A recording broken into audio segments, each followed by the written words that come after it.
from the loft. I was thinking about a different way to intro this because every time I say welcome, thank you, something to the afterword. So I was thinking maybe something like a catchphrase or something. I think you've tried this before. From the loft, like that? No, I reject that one. God shots from the loft. No. Oh, welcome to God Shots from the Loft. It's getting worse. Thank you for listening to the AfterWord podcast by the Town Church. Oh gosh, our it's goal got worse. We just lost listener. Our goal is to look at the passage that was just preached. And we're going to process it, talk about it together, ask some questions of it, and we for sure want to see God's glory in it. So I'm joined by Betty and Kirsten and Vince, and I am Eric. Thanks for joining. Here's our intro question. What is your favorite room or space, indoor or outdoor, in your home, and why? Favorite room or space in your home and why? Yes, Kirsten, what did you want to say about this question?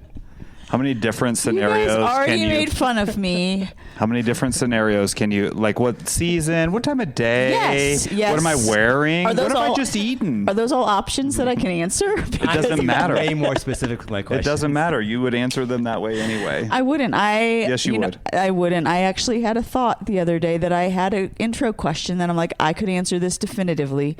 I'll save it for another time, though. Suspense. I know. Well, in the winter, my favorite room is right in front of the fireplace, fireplace room. Yeah. But I don't sit there in the summer, so it's not my favorite space in the summer. Where's the summer space? Well, it depends on the time of day. Here we go. All right. What about morning? Morning in the summer. Morning is out on the back patio. It's cool. We've got the sunshade up. It's not hot yet, though, because I don't like hot. And then once it's hot, pretty much anything inside that's not hot. So like 2:30 in the afternoon, probably inside somewhere. Oh, 100%. Past 10 o'clock, 100% inside. Wherever. Yeah. Inside. Yeah. Probably, as long as the air conditioning is going. If it's not going, then I'll be in the basement. That's my favorite space because it's nice and cool. Okay. I think it's a fair answer. It's layered. Thank you. Well, yeah. I'm a layered person. Fair answers. Yeah. What about you, Vince? Do you have one answer to that? Okay. See? Bed. Yeah, I was going to say, where can I get quiet and sleep is what I'm looking for. That's an interesting twist on the question because then it's not the room; it's what you're wanting to get, wherever you can get it. That's always in our bedroom. No, the room doesn't matter for you. You could sleep anywhere. Well, I can, but yeah. Anyway, probably my favorite is our back patio. Yeah. Why? The end. One answer. Why? Hear the birds, see the trees and flowers. It's outside. The sun. The hope of a hummingbird. The hope of a hummingbird. Yeah. I heard them the other day, but I didn't see it. I heard one too, but I didn't see it. Yeah. Maybe it was the same one. Do you think we were wishing upon the same hummingbird? Maybe. What's that movie? Fievel Goes West. But he wishes on a star, not a hummingbird. So what's that song they sing? Somewhere out there. Out there. Okay. Oh man, Betty, favorite room or space in your home? Well, I haven't even lived in my home for a whole year, so I feel like I haven't been able to test out all the spots and all of the seasons. Could you get back to us then? Yeah. No. Ask me in a few months. But the coolest room in the house, like temperature? not like temperature-wise, but like I think I want it to be my favorite spot, but I actually never use it, is we have a movie room in our house with like a projector and a screen and like reclining couches. Yes. Where's this? In the basement. But I've only used it like twice, so... I feel like that might be my favorite room in the summer because it'd be nice and cool. Yeah, I'll probably use it this summer because the rest of the house is hot. And it might be Vince's favorite because it's dark and there's reclining couches. Can sleep. Yeah. Yeah. Huh. My favorite space is outside, as long as it's not brutally hot or incredibly cold. So winter, summer, all of it outside if I can be. Front porch. Front porch. And then usually I shift to the backyard at some point. So this is a little bit different. I wanted to say this. If you are listening, I actually would love to hear thoughts and questions and interact a little bit. So you can get a hold of us by emailing info@thetownchurch.org. Man, I think that'd be kind of fun. I don't know. In what way? Do you have in any way? Yeah, like, I don't know. Especially what's helpful is if after you hear the sermon preached and before we record, which is usually Monday afternoons, if there's questions or things that you are curious about a discussion about, that's especially helpful. But any feedback is good because that tells me that we have people engaging with it. Or if you just want to tell us your favorite room. Yeah, let us know if and maybe we'll share some of the answers on the next podcast. That'd be kind of fun. I think people should write in and explain why you can't just have one favorite space. Even you said front porch and then back porch. And if it's hot or cold, you don't do it. So that's true. Many layers. This is a problem of the asker, I think. You have some better parameters on your questions. I'm going to be way more specific next time. I could still figure a way around it. We're going to see. At 2 p.m. on July 3rd, what is your favorite place in your house? Or if you, our listener, would like to know something about us that you think would be a good intro question, I would love to hear those ideas because usually I'm scrambling for something. Yeah, Eric needs the help. I need a lot of help. Hey, I got a question for next week, and I'll remember it. You will? I will. Okay. It's the one I have an answer to. By next week, she won't. She'll have 4 answers. Vince, recap. 1 Corinthians 6. Paul starts with when one of you has a grievance against another, which seems pretty general, but then he gets into some more specific things about lawsuits. But he starts pretty general about just grievances against one another. And then goes into, anyway, he says, when you have a grievance against one another, does he dare to go to law before unrighteous instead of the saints? So he's pushing toward, again, in the whole book, pushing toward unity. How would unity be secured in a church, a local church best? What does that look like? And so he talks about grievances and how that's to be worked out. And he gives 3 reasons for not going outside the church, but working through those things in the church. And he gives these sort of big, lofty answers first. The first one is that we are judging. We will be involved in judging the world, judging angels. If you have thoughts about that, you can write in at Vince Eric at the town. Judging the world, judging angels will be in some way brought into with Christ when Christ returns, a part of the establishing the kingdom. So his argument there is from greater to lesser. If that's true in this big, great sense, then it's absolutely true in this lesser sense. That why can we not figure out how to resolve conflict in this lesser sense? So that's the first reason. The other reason is that we have wisdom in the church. There's no need for us necessarily to go outside the church because we have people who know wisdom, who know our context, know who we are, know and love us in the church. Why would we not go to them to help work out and resolve conflict? And then the third reason he says is that we're to be different than the world. And so we're to look different. And so he gives the 2 questions. The whole thing is littered with rhetorical questions, but the 2 questions, why would you not rather be wronged or defrauded? Because we're to be different than the world who is saying, no, you got to get yours. Like, sue them, make sure you're right, justify yourself. And he basically is saying, wouldn't it be better for unity's sake just to absorb that? And then he goes into this list of sins against that people may have who are in unrepentance. So these are people who are pursuing these sins and not confessing and moving from them. And he asks the question again, do you not know, another rhetorical question, do you not know that the unrighteous will not inherit the kingdom of God? And so he lists, I think it's 8 or 9 of these different sins that are out there of people who are unrepentant, who will not inherit the kingdom of God because they have not by faith followed Jesus. And he turns it and he says, but some of you were there too. And so there's hope with that. There's grace with that we were sanctified and justified and washed by what Jesus has accomplished. Therefore, and his point there is, therefore, if that's where we all are, can't we all get along? Can't we make right what has gone wrong in this? The end. And it seems in my experience, no. We can't. Yeah. Or at least we don't believe or put in practice these sorts of things. So he's giving all these reasons why we should be able to take care of it in-house.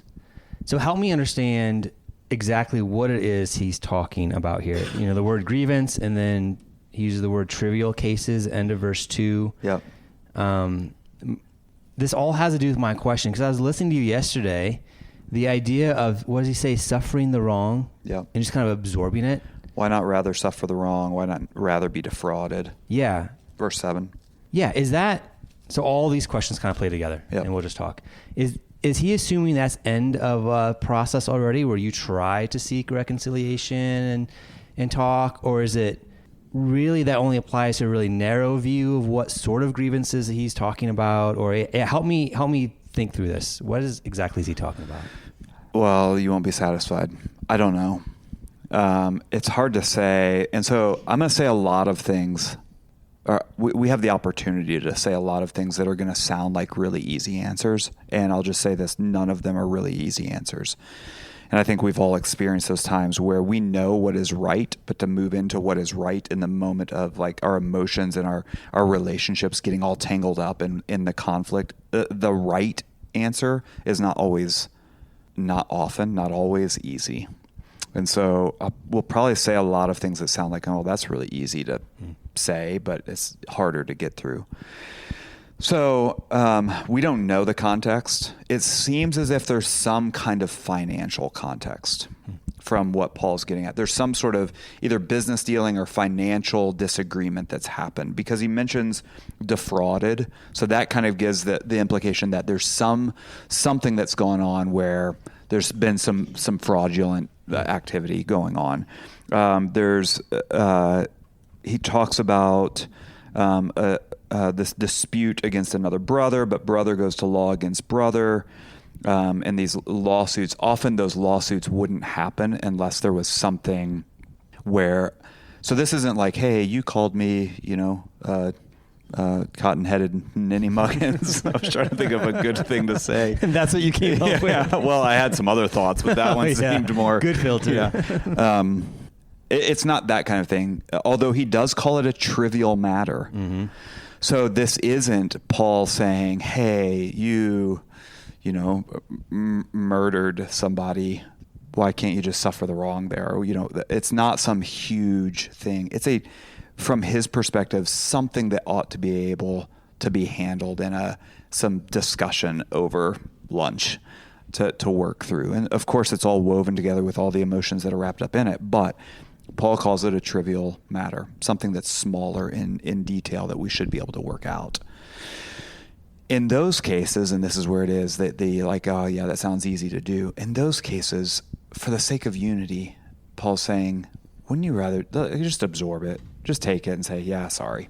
I just have a thought. Yeah. I feel like, you even just saying that, talking about like what's trivial, what's not, kind of goes to show for me like how much we need like that point number 2, like having wisdom together, because I feel like what's trivial can also feel very subjective at times too. Like thinking of murder, like maybe that's a little bit different, but there's a lot of other things that I might interpret one way and Kirsten might interpret like the opposite direction. So that was just a thought. That is true. We do need people around us to say, hey, I know this seems like a big deal right now to you. And for you right now, it is. But in the big picture of things, I think over time, you're going to see that this is maybe a smaller deal than it actually feels right now. We need people around us like that. So if somebody, I'm trying to get really, really practical. So if somebody owes me $100 in the church, they never pay me back. Which is a big deal for you. $100? I tend to be frugal. Okay. But let's say that's the case. They are not paying me back for a reason. I have some options. I could go to court or whatever, small claims, or I could pursue something in-house to try to get it figured out. Let's say we still cannot get it figured out. Then Paul is calling me to value unity over that $100. Yes, I think so. I think that's the way I would apply it. Now, I say that really quickly, and that's not to say that my quick answer to that makes it easy. It's not. Because it's not just the $100. Mm-hmm. There's a break in relationship there. There's a loss of trust. There's there's a friendship that may be harmed in that. There's a lot that's wrapped up in it. And so for me to say quickly, yes, that's what he's saying. is way easier than to apply that. But I do think that's what he's saying. In the big picture, that's why he's making this big argument. One day we're going to be judging the world and angels and everything else beside Jesus on his throne. That's huge. These things, not as huge. That's really hard. Yeah. To have a different perspective and willing to suffer wrong for the sake of unity of the church. Yeah. Because I'm having to, I don't know, let something go or absorb, or I don't know what the word is, but it's requiring me to love something different than just myself in the sense of fairness and justice. Yeah. Well, that, and it's also stirred every time you see the person, you know, like it's not like it's you forgive and then you don't think about it again. Like you think about it every time you see the person, and you have to fight against the frustration that is maybe a temptation to bubble up inside of you. And so, it's an ongoing struggle. So it's not just $100, but it's also Paul commanding us to let go some of the relational things. So I'm not holding that as leverage over somebody else or allowing resentment to build, which seems like that's the harder piece than the $100 in some ways. Yeah. That's what I'm getting at. It's not just the 100. It's not, in fact, it's probably not primarily the $100. Yeah. You're doing all right enough to let go of $100. Although you want that $100 back. There's something deeper than that, especially in a group of people we love and know well and have grown to trust. There's a lot that's broken in that. And Paul's bigger push, and I didn't get at this a lot, in part because I wasn't sure how to apply it. But one of the big pushes in the first 8 verses is that for the Corinthian church, at least for their context, they were having whatever the trivial case was in the church, they were running to outside the church to help get back what they had lost, or to help resolve that conflict. I don't know in this case, in your example, what that would look like. It's probably not likely you're going to hire a lawyer for $100. Yeah. But I think we do often run to outside worldly perspectives that say to us, that's yours. You deserve that. You have a right to that $100. You should do it. That's what the world would say. And we're quick to run to the world to have that perspective instead of run to, how can I just let this go? Let go of this. But even that, if I'm understanding correctly, Paul isn't encouraging people to, as soon as somebody says, I know the $100 is small, let's keep using that. If somebody says, no, I'm not going to pay $100 back, Paul isn't encouraging us to say, okay, that's fine, like whatever, let it go. There's still a process, like be able to use people in the church to try to work through it. Yeah, I think you pull in some other wise people to help navigate that. I think you use your own wisdom, you use the people around you to help navigate what does this look like to resolve this conflict. It's bigger than the $100, so there's some relational things that need to be resolved in that. What's this going to look like when we see him across the lobby on a Sunday? How does that need to be resolved? Do we need people beside us who are holding us accountable to our attitude toward these people? So there is a long process. It's not just immediately let it go. Mm-hmm. If that's the case, then I think that can go, because we all have a sinful nature, a sin nature, I think that can go a lot of different directions quickly, where we all start to take advantage of everyone. Mm-hmm. I'll do whatever I want because I know they're going to let it go. Mm-hmm. And we would all move in that direction don't pretty you care quickly. About unity? Yeah. And so we'd all move in that direction pretty quickly. So I do think there's a process. I think there's for you to contact that person who owes you $100 and just say, hey, can we sit down and talk through this? This is not really about the $100, but can we talk through what's going on here? That's the direction that Paul, I think, is pushing toward with unity. What does unity look like? It's not just an immediate letting go. It's an ongoing conversation. But at the end of the day, I don't know. Can I just let this go? Mm-hmm. Which may overlap into what we saw a couple weeks ago. If there's a sin issue involved, or last week, I guess. Yeah. If there's a sin issue involved, and now you brought in some other wise counsel, then Jesus has laid out steps. Yep. And Paul's talked about the last step with that. So maybe there's some overlap there too. Yeah. Another question related to this. What do you guys think? What are some good ways to help us think about when it's time to let something go or not? When we need to continue to push in, maybe some conversation, maybe seeking some justice. How do you discern between that and no, it's time just for me to absorb this for the sake of unity? mean, I had a situation in which I heard from several people that someone was offended. And that in itself was painful because the person didn't come and talk to me. And I reached out and offered to meet, and they didn't want to meet. And so, and so I think there are these times that it reaches a point that, was it Romans that says, do everything you can to live at peace as far as it depends on you. And in this particular situation, I felt like, I feel like I've done what I know to do to live at peace.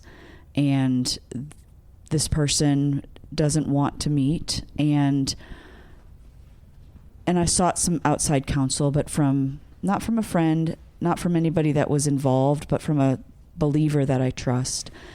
And their counsel to me was, I think you just need to forgive and move forward. I think in this situation, when someone's unwilling to meet, when you've tried to reconcile and there's not a desire or willingness to do that, then your role as a believer is to do everything you know to do to forgive and then move forward and not let that weigh on you. And so that was helpful for me as far as what it can look like to maybe experience some conflict within the church and yet try to seek reconciliation. And when the person's unwilling to do that, even when other people have been brought in, and it's not based on sin, it's based on miscommunication, it's based on deep misunderstandings about things, but I don't know that there was sin involved outside of maybe me hearing it from multiple other people. But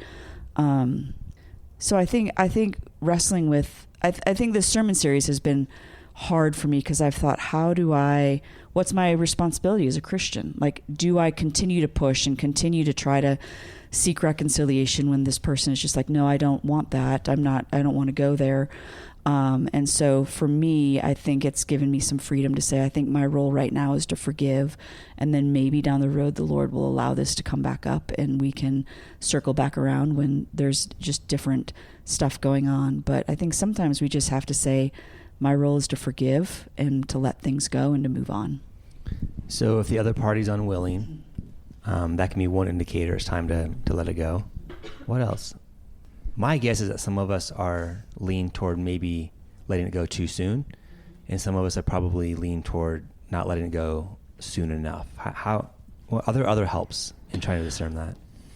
Yeah, I'll confess that I'm not one to let things go, and what I mean by that is, that's on me. I have a desire to have reconciliation.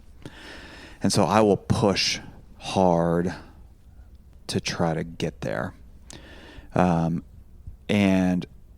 when if the other person says, we'll just let this go, to me, that doesn't feel like reconciliation. That feels like concession.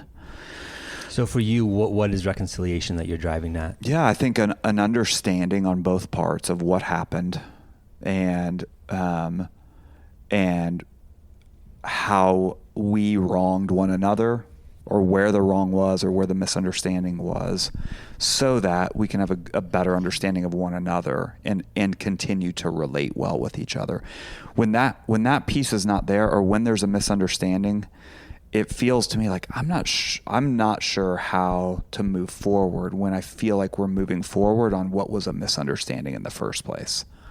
So, and that's just me, and I'm not saying that's right. In fact, it's probably gotten me in a lot of trouble, even between Kirsten and I, as we work through our own conflict. There are times when I'm like, no, I really want. She's willing to say, can we, let's just drop this. For me, I want understanding to be there, so that I feel then like you're justified, I'm justified, we're in the right. Here we go. Now we can move forward. Feels to me like there's something outstanding if that doesn't happen. So I'm not saying that's right. In fact, there's a lot of ways that it's not right, but that's where my heart goes. I mean, I think something for me, which we talked about before the podcast, this person that I sought counsel from also asked the question, can we defend ourselves without sinning? And as she kind of pushed on me about why I was wanting to meet with this person and why I was wanting to reconcile, some of it was just that I feel like there was a deep misunderstanding, and some of it was I feel like there was a lot of miscommunication. And this person that I sought counsel from just said, what's your heart in wanting to meet with the person? And as she gently pushed more and more and more, ultimately I did want to be understood, and I wanted to be rightly understood. But really what that stemmed from was me wanting to defend myself. And so, she asked the question, can we defend ourselves without sinning? And her question comes from, looking at Jesus, knowing that Jesus didn't defend himself. And did he not defend himself because he knew it wouldn't matter? Or is it possible to defend yourself without it looking like without even looking like sin? And Jesus cared so deeply about honoring God that he didn't defend himself, whatever reason that was. And so I think in a lot of these situations, ultimately what I want to defend myself. I want to say, certainly you misunderstood because here's what I was doing, which is a defense of my words, my actions, my behaviors, whatever it was. And so, again, where is that point in which I just have to say, I'm going to entrust myself to the Father and know that he is going to defend me in the areas that I feel wrongly accused. And at the same time, if there's areas that I've sinned, then God is going to defend the other party as well. Yeah, I think we definitely see times where Jesus did not defend, but I also think we see times where Jesus did defend himself. And the maybe it's the wording that's catching me some, but anytime I think of defense, I do think of that's a sinful lunge. I think Jesus sinlessly defended himself, spoke truth about who he was, spoke truth about why he came, spoke truth to the lies of the people who were speaking against him.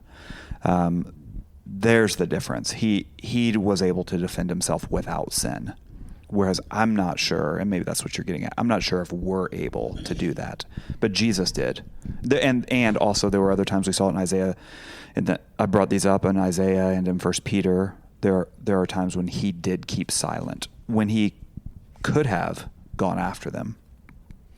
Yeah, it makes me wonder, the tension in my mind with what Paul is writing right here, it feels like that he's making me choose between unity or justice. Unity or fairness in some ways. And maybe he is. And on top of that, my perspective of what's just and fair may not actually be what's just and fair. So that's certainly a layer. But it feels like there's a tension between those two. Yeah. Do you think, Eric, that is there a time, I don't have an answer for this, by the way. Is there a time where we can try, this gets at what you're saying, Kirsten, try to push toward being justified, where that doesn't come out from some sinful inclination? Do you think that's possible? I don't know. Sometimes I'll hear folks, some people are really, really truth motivated. So sometimes you'll hear, like, I just want the truth to be known, or I just want the truth to be out there, or I want to help this person see like how it really is, reality. Of course, all that's from the person's particular perspective, but it's still a strong motivator that probably all of us have to some degree, and some people have really strongly. And it sounds like, at least the tension in my mind, is that Paul is moving away from some of that. Yeah, I wonder if, maybe a better question is why. So in that case, I really want the truth to be known. Okay, why? Why is it that you want the truth to be known? Yeah. Is it because you really appreciate the truth? Or is it because once the truth is known, I'll stand as justified? It's probably most often that. Yeah. I'll say for my heart, that's the way it is. Yeah. I the way I have said it, and Kirsten and I have talked through this a lot, like I want to be known. I want to be understood. But often what gets in the way in that, and I think that's a right desire. I think that's a fair desire to be known and understood. But I think what often gets in the way is not just I want to be known and understood, but I want to be seen as right in my being known. And I think Paul is pushing against that, especially if Jesus is our model, our example. He's pushing against that in that Jesus was being mocked and ridiculed and reviled and did not defend. It makes me think of what Paul wrote in chapter 4. Remember that great contrast? He's contrasting the Corinthians living as worldly kings, and then he gives how the apostles are living. And then in chapter 4, I'll just start in verse 11. He writes this: "To the present hour we hunger and thirst, we are poorly dressed, buffeted, and homeless." And then he writes this: "And we labor, working with our own hands. When reviled, we bless. When persecuted, we endure. When slandered, we entreat." All tying to them following the example of Jesus, which was running through my head yesterday as you were preaching this particular passage. It seems like there's a lot of overlap, and Paul is pushing on this over and over and over again. Yeah, I think so. And for me, when I hear what you just said, reading from chapter 4, my thought goes to how could he do that? Like, why did he do that, and how could he do that? And I think that, this comes to mind over and over, this 1 Peter passage, and I read this on Sunday, of Jesus. He says he committed no sin, neither was deceit found in his mouth, so he's sinless. When he was reviled, he did not revile in return. When he suffered, he did not threaten, but continued entrusting himself to him who judges justly. That's the hard part. Because I think for me, it gets to the place where I'm like, I don't trust God to defend me. I don't trust God to make sure that I'm in the right or seen as right. I don't trust God to promote me like he ought to promote me, is what I really want. And because I don't trust God to do that, then I have to go after it. And I have to make sure that it's seen, that I'm right, I'm in the right. And all this in the context of the local church, of unity in the local church. And so what Paul is not saying, just to be clear, is that God doesn't care about justice. Yeah. Clearly that's not what Paul is talking about.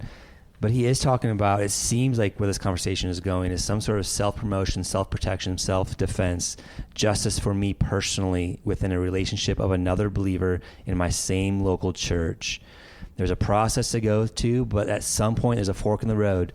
Either I can continue to try to pursue this and get what I think is just, or I can try to uphold unity and ask for God to help my heart in my continued relationship with that person. Yeah, I think there's a lot of ways that unity can break down as we consider this passage. So if there's a grievance against someone else, disunity can step in right away. It's pushed in right away. So, okay, there's a chance for disunity. So what do we do with that? Well, there's an opportunity to move toward the person, toward unity, or in this case, in chapter 6, the people were going outside the church, which says to the person they're in conflict with, you're not as important as me being right, and to be right, I've got to go outside. So there's a break in unity there as well. And on and on. We can go through the whole passage and just see the different opportunities that there are for unity or disunity. And Paul is pushing hard for unity in this. Go ahead. I was just going to say, I think it's important to recognize, too, that unity doesn't always mean that the relationship is the same. Yeah. And that requires a tremendous amount of humility to stay in the same body of believers. And so there can be reconciliation without restoration, and restoration looking like things were as they were before. And that's really painful, especially if there's a brokenness in relationship. But I do think that it's possible to stay unified in even a situation where there's been conflict between two believers, and those believers know that there's been conflict between them, and maybe they've invited people within their small circles to help them navigate that conflict, but then it doesn't go beyond that. So no one else in the church knows about the conflict that's been there. No one else needs to know about the disunity that has been there, even as they give themselves time to heal and time for restoration to happen. But I think often what happens is somebody gets offended or hurt in a body, and so they leave, and then it happens again and they leave. And so we don't often get to see the picture of unity and restoration. We often see what happens when someone's offended and then they just decide to go worship somewhere else. Yeah, I think it's helpful to keep that in mind, that reconciliation doesn't necessarily mean and everybody lives happily ever after the way that we were living before. the kind of break in a relationship like that, it can happen. I think it's miraculous that it does happen, that things go back to the same way they were.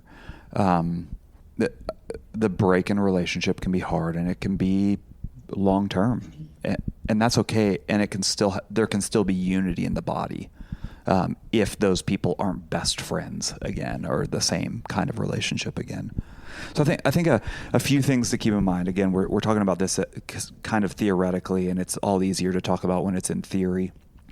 I don't know, Eric, if it'd be helpful to talk about what Paul doesn't mean in some of these things. I tried to mention this on Sunday. This doesn't mean that there's never a situation that doesn't need to be taken outside the church to a court, to a professional group of people who are going to navigate this. So he doesn't mean that. This isn't if there's an unsafe, abusive sort of thing, that there shouldn't be precautions taken in that may require some outside resources. So this isn't a prohibition against all things always forever. His push, and that's why I kept going back on Sunday too, he does say trivial cases. So in my mind, I don't think of like abusive, unsafe as trivial. Mm-hmm.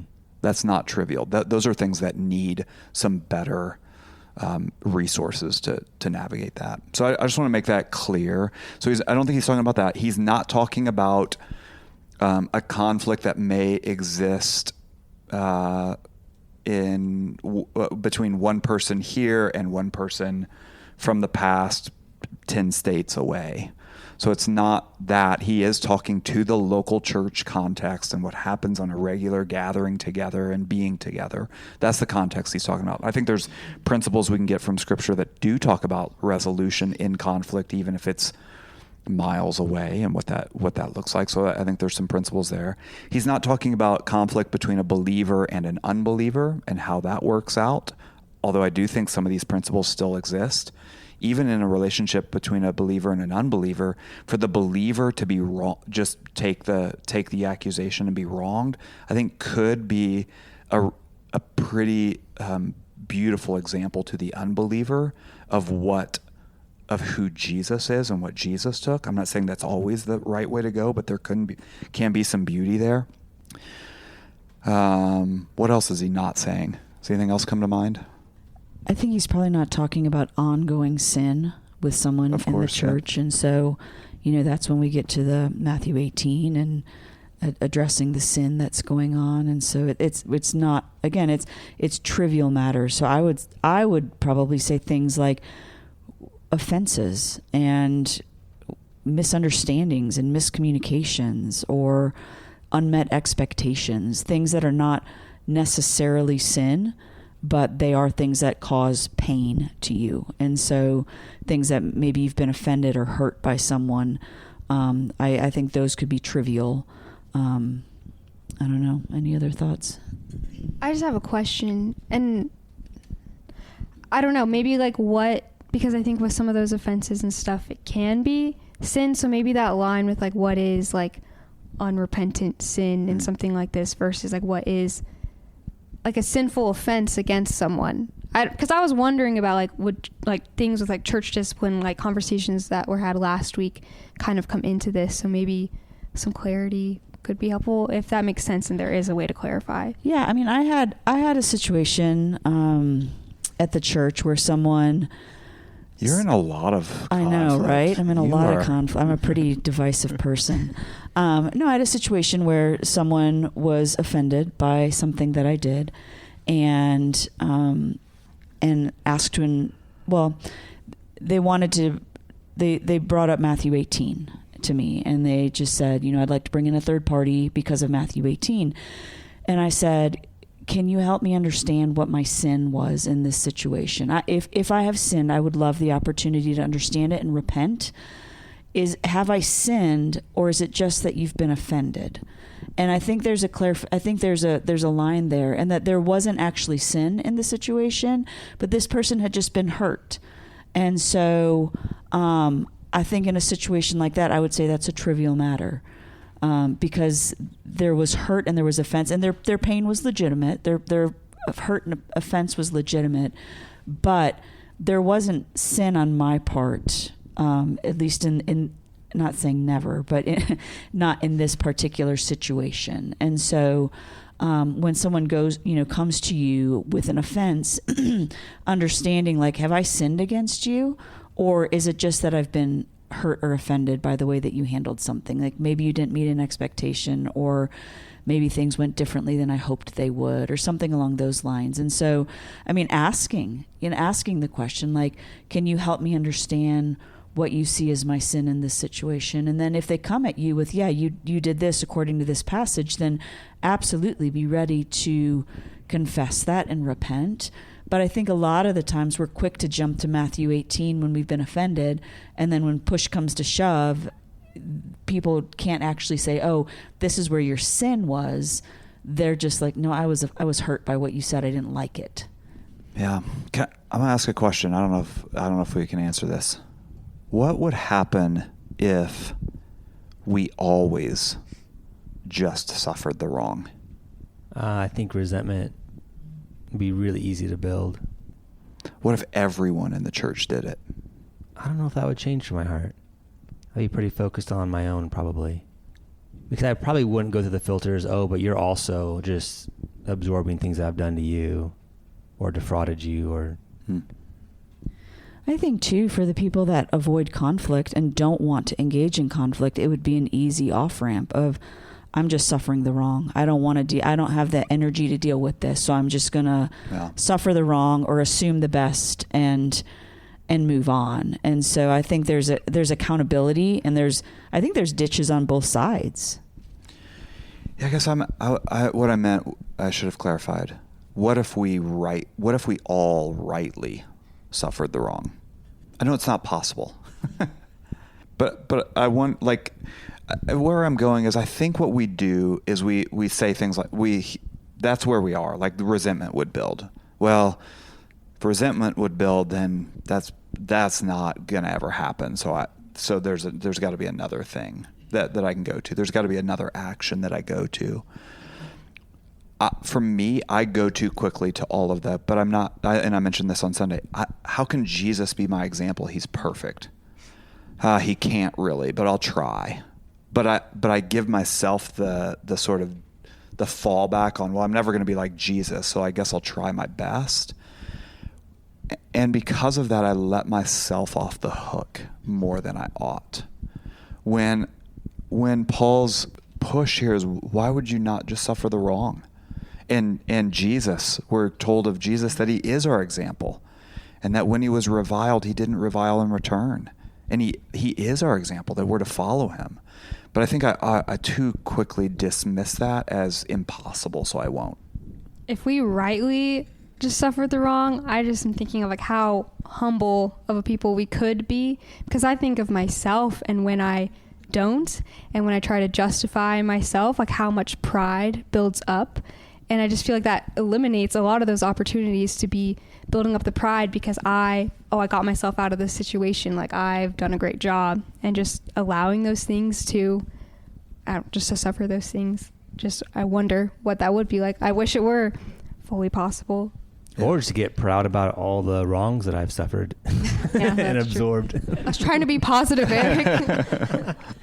Well, and I tend to be really justice driven, and so that feels really hard to suffer the wrong when I'm so justice driven. And so, and even the questions come up of like, but what about the justice in this situation? And God cares about justice. And, and so I wrestle through all of those things. Yeah. Well, not very simple. I think we figured it out. Which does, I'll land the plane here, which does bring up, I think, something we need to remind ourselves of. It takes a lot of discernment and reliance on the Spirit as we navigate each situation, because each one is going to be different in some of its own ways. Dynamics are different. Relationships are different. Still within the guiding principles that Paul is very strongly commanding the church to do. Can I land it here, though? I think it's helpful to remember. We didn't even get to the last part of chapter. Oh, it's like the best. Yeah. It's, in my opinion, the best part. Yeah, I think that's where we have to land, that Paul reminds us that we were in a place, at some point, we were in a place of chasing after sin until God got a hold of us and changed us. And so there's no way that we can look down at anyone else because of that. That's the unifier. And I've brought this up we've seen this multiple times in 1 Corinthians already, that the unifier is what we deserve and what we've been pulled from because of Jesus. And he reminds us of that at the end of this section and such were some of you. I don't know why he doesn't use all there instead of some. I want him to use all. Mm-hmm. Such were all of you. We were all in a place of chasing after some sin, multiple sins, and if not for God's grace and his mercy to pull us out of that and begin the process of sanctifying us, but not just begin the process of ongoing sanctification in us, but sanctifying us once and for all and justifying us once and for all because of what Jesus has done, we'd all still be chasing after those things. So it's the grace of God that we even have the opportunity to be unified in the first place. Is that where you see God's glory in this passage? Yeah, that's it. I really do. I mean, that's it. Because I've confessed this the last 2 weeks, and it's not an empty confession, and it's not a confession to be an illustration. It's a true confession. It's something Kirsten and I have been working through for months in the ways that we have conflict, that my instant lunge is defense. I want to defend myself and show myself as right. It's a problem, and I don't want it. I want to turn from it, and by God's grace, he's pushing me in that direction and changing me a lot. But even in that, I begin to say, hey, but I'm doing the good work. And I'm like, look at me. I'm doing it. I'm changing. God's changing me. But just to remember, yeah, but that's God's work in you. He's grabbed you and is pulling you from this. That's the work of God in you, not something you've mustered up in yourself. It's beautiful. I think just considering the fact that there is a church and God desires for us to be unified, and looking at how diverse the church is, and there's even moments that there's unity within the church, is an incredible picture of the kingdom that's going to come. Mm-hmm. And I think it's a beautiful picture that God gives us. Then it's not always perfect, and there's times that there's disunity in the church, but when you can look out at a group of 400 people, that the thing that they have in common is Christ, and there's unity, that's beautiful. Actually, one day we will all be gathered around Jesus to worship. And I think this just came to mind, one of the reasons we'll be able to do that with such beauty is that we won't have conflict with one another. Mm-hmm. So the only thing that will be in front of us is not the resentment towards somebody else or the grievance we have toward this person or the unresolved conflict. All of that's gone. And so our focus is Jesus. Let's go. Come, Jesus. I think for me, it's just seeing that God really is the bringer of true and total redemption, or he is the true and total redeemer. I mean, this isn't related to the context of the church, but recent life circumstances and events recently have made me think a lot about like how desperately redemption is needed, and like the hope in, we all were, but such were all of us, but then we were washed, and that can be true for others who it might be easy to believe it's not true for. Yep. It's the gospel, isn't it? The last verse 11 there. Yeah. That God is absolutely just, but I did not pay that or feel that. Jesus did that for me so that I could be called sanctified and justified and have God as my Father. Yeah. It's what we all have life in. It's what we glory in. And when we have the opportunity to extend that to somebody else, it's really hard, but it's been done for us. Yeah. All right. Next week is the rest of chapter 6. Yep. 12 through 20. Verses 12 through 20. All right. A little bit familiar. Yeah. We're back into parents. Beware, your kids are back with us next week. I promise I didn't plan it this way. It just happened to be this way. Flee sexual immorality. So maybe some good conversations in the car to and fro. To and fro. Thanks for listening. Bye.